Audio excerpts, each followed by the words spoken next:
இப்ப வந்து ரொம்ப தெளிவாக தெரிந்து வேண்டுமென்றே இந்த அரசு, மாநில அரசு இந்த பட்ஜெட்டை இன்று மாநில அரசினுடைய பட்ஜெட்டை தாக்கல் செய்கிறார்கள். நேற்று இது ஏதோ சாதாரண பத்திரிகை செய்தி அல்ல, அல்லது யாரோ எதிர்க்கட்சிகள் கூறுகின்ற குற்றச்சாட்டு அல்ல. அமலாக்கத்துறை மிக தெளிவாக தங்களுடைய அறிக்கையிலே கிட்டத்தட்ட 1000 கோடி ரூபாய் அளவிற்கு டாஸ்மாக் விற்பனையில் ஊழல் நடந்திருப்பதாக மத்திய அரசாங்கத்தினுடைய ஒரு மிகப்பெரிய அமைப்பு ஒரு அறிக்கை வெளியிட்டிருக்கிறார்கள். அந்த அறிக்கைக்கு பின்பாக மாநில அரசு தொடர்வதற்கான தங்களுடைய தார்மீக உரிமையை இழந்திருக்கிறது. இந்த பட்ஜெட் தாக்கல் பண்றது கூட இந்த அரசாங்கத்துக்கு எந்த விதமான அருகதையும் கிடையாது என்றே பாரதிய ஜனதா கட்சி நினைக்கிறது. 1000 கோடி ரூபாய் ஊழல் மட்டுமல்ல, சட்டம் ஒழுங்கு பிரச்சனை, தங்கள் நிர்வாகத்தின் மீது மக்களுக்கு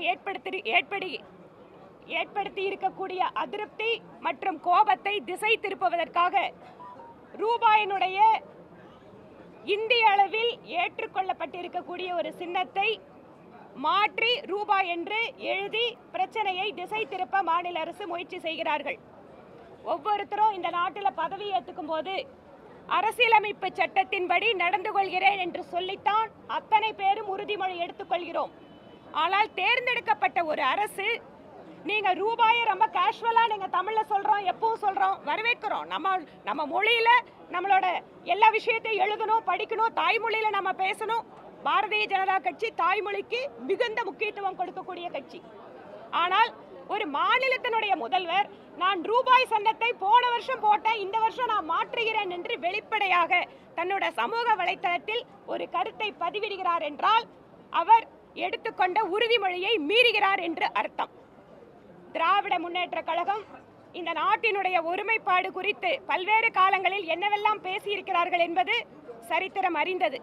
ஆனால் மாநில அரசினுடைய தோல்விகளை மறைப்பதற்காக மாநிலத்தினுடைய முதலமைச்சரே ரூபாய் என்பதை இனிமேல் நாங்கள் குறிப்போம் என மாநில அரசினுடைய ஊழல்களை மறைப்பதற்காக ஒரு நாடகத்தை நடத்தி கொண்டிருக்கிறார் என்றே பாரதிய ஜனதா கட்சி நினைக்கிறது.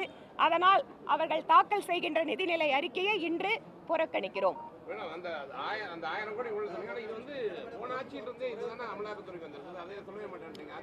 அமலாக்கத்துறை என்ன நடவடிக்கை எடுத்தாலும் அவர்கள் கோர்ட்ல நடவடிக்கை எடுத்துட்டு இருக்காங்க.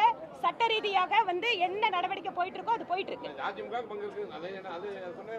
நீங்க வந்து இன்னைக்கு வந்து வந்திருக்கக்கூடிய இந்த பிரச்சனையை முதல்ல மீடியால பேசுங்க. நீங்க அமலாக்கத்துறை தொடர்ந்து வந்து இதுக்கு முன்னாடி மட்டும் இல்ல, இருங்க வெயிட் இன்னைக்கு யாரோட பட்ஜெட்? நீங்க அமலாக்கத்துறை சொல்றேன். திமுக அரசினுடைய பட்ஜெட் இன்னைக்கு.